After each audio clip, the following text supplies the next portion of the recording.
Good morning, good afternoon, good evening, folks. Michael Zuber, one rental at a time, back with the one and only Mr. Greg Dickerson. How you doing, sir? Doing great, Michael. Good to see you. Nice to see you as well. So, episode number one today, I'm going to share with you a comment that I saw on Facebook from a flipper who may be in over his or her head a little bit. The reason I wanted to talk to you about this is you've been very open with the channel, right? You were building homes pre last crash. The market rolled over. It surprised you. It shocked you, and you had to deal with that. And I think this individual might need some counsel and coaching for someone who's been there, because this may happen to lots of us at some point in our career. You ready? Yep, let's do it. All right. So it says, hi, everyone. I'm a fix and flipper that perhaps, like some of you, is in a hard spot. I have 7 flips right now. 3 have been on the market since June and are not moving. We are switching them to rentals to at least offset some of our hard money costs. But I am maxed out on everything: my HELOC, my credit cards, my bank. I need a small business loan or a way to consolidate everything to get it off my personal finances. I've been flipping for 6+ years, but officially only started my business 10 months ago. Statement loans are being approved because it's less than a year and I don't have consistent deposits, and they won't take average. DSCR loans could at least help refinance the hard money, but I need help with all the material and labor costs that I have on my personal cards also. My credit score has tanked due to this also. What suggestions do you have for me? Please help. Yeah, so There's I'm a assuming lot in in the that. one line he said that statement loans he's not qualifying for statement loans. Aren't being approved. Yeah, aren't. Okay, Sorry if I yeah, read are that not wrong. being approved. Yeah. So, from this standpoint, hard money, is the worst financing to use in a declining market. You never want to use hard money because it's expensive and it just racks up. And, so one option is you can try to extend all your hard money loans, and that's going to cost even more to extend. Obviously, you can lease the properties out, but if you don't have financing to take out that hard money, it's just going to expire and they're going to force you to sell.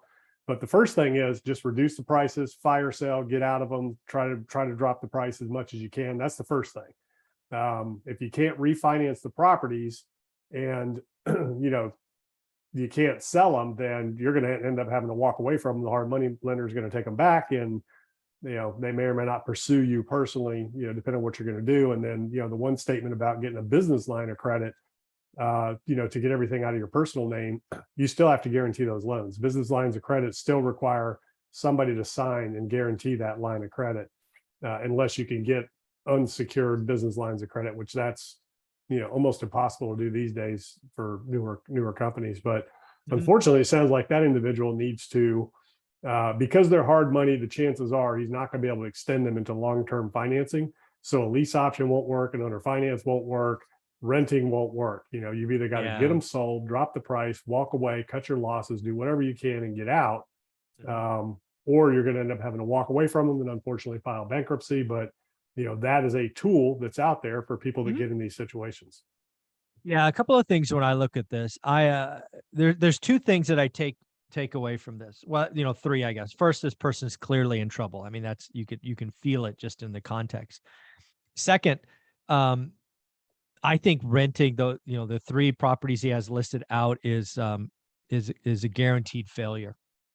It buys you time. It gives you a moment's breath. It might feel good for a month, but it just delays the inevitable, right? You're going to have to take a loss. You're going to have to get out. You must have some cash in these deals, right? You're not going to, what I would tell them is you're not going to make a profit on those 3 deals. Clearly, they haven't sold since June. It's 5 months. There's a problem, or 4 months. Fire sell them, get rid of them, just so you can get some of your make-ready costs back, right? That's money you've got. You're not going to make profit.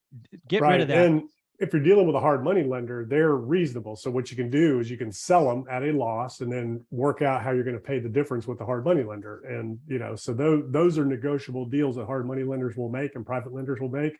They understand, they get it. They know what kind of market we're in. They want to get as much money back as they can. For closing, taking them back and having to deal with it themselves, they would just much rather you sell it, take a loss, and then work with them on the deficiency. So like I said, you got to cut your losses and just sell and get out of those things.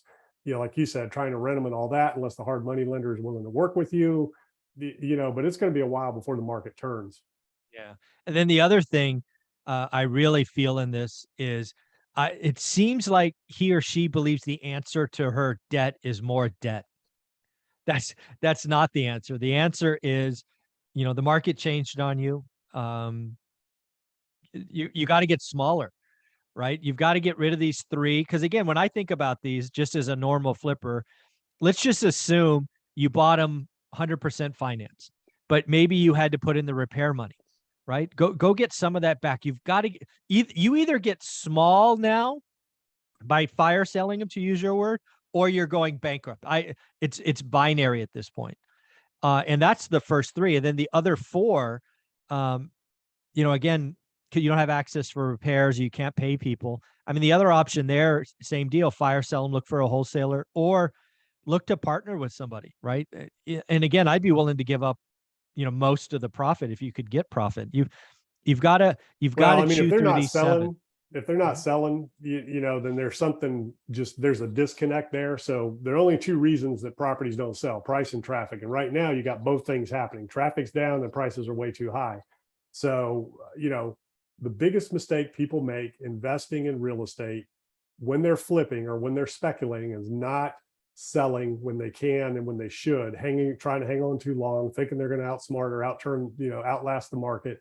You got to sell and cut your losses. You just got to cut your losers loose and, let your winners run. Same thing in the markets, same thing in business. People hold on too long. They think, they're going to figure a way out or get out. And that's what ends up just taking people down. And, just cut the price and sell the stupid thing, and people, I get this all the time with people, and I've seen it all the time where, people just hang on and think, oh, it's going to turn, it's going to come back, it's going to do whatever. And sure, market might change at some point if interest rates come back down and all of a sudden everything just changes again. But we don't know when that's going to happen, if that'll happen. And, sometimes you just got to cut your losses and move on. Yeah. And I think the other thing you mentioned up front, I just want to kind of repeat, bankruptcy's not going to kill you. Right. Bankruptcy is part of the system. Right. And, sometimes you get to a point where that is the right financial move, is just to declare and clean yourself up and, start anew. Is that fair? Yeah. And it sounds like that individual just has debt piling up on debt. And they, I guess they have no other source of income. I don't know. It said they've been flipping for 6 years, but they're in this situation. So they haven't put any money aside or put any money away. And that's what happens in bull markets, right? People just think everything you touch turns to gold. I was one of them pre-2009. Everything worked, everything made more money yesterday or tomorrow than it did yesterday. And until that changes, you don't know any different. And, a lot of times people spend what they make instead of having a little bit of a cushion. Fortunately, back then I had a lot of money in the bank. I had property, so I was fine going through it, but I was put out of business overnight. I had my income stream stopped. But I was prepared for it. So, I mean, that's really, at the end of the day, that's all you can do. You got to cut your losses, sell them. If you can't work out a deal with the lender to extend them or turn them into rentals till the market turns or whatever, give them to them. Maybe the lender wants them. Yeah. But you just got to get them off the books, get out of them. And then the other debt, and if your credit's already suffering and you've got no income source, you're not going to be able to refinance that debt. So you're just going to have to deal with it. Try to work with the credit card companies, call them up and do something. But, it's an unfortunate situation. And that's where, if you've got no options, that's where bankruptcy comes in. Yeah. And again, it's part of the system. Really, when I read this, again, the two things: one, turning him into a rental is perhaps, unless you get agreement from the lender to work with you on payments, it just feels like a desperation move that'll backfire. It'll give you a minute of respite and then turn around and bite you. And then the answer to this is, it seems like they just want more debt. Just give me more debt, more debt, more debt. And at this point, that's not the answer. You've got to work out equity or position or yeah. Well, that's fine if the market's booming, and that's where we came from. When it changes and the market's going down and credit dries up and interest rates go up, debt's not your solution. Debt's your solution when it's 2.5%, 3% rates, and everything's just bull market on. Sure, take on more leverage, take on more debt, but now is not the time. Yeah, totally agree with you. Do me a favor, Greg. You put out amazing stuff coaching folks all over the world. How can people find you?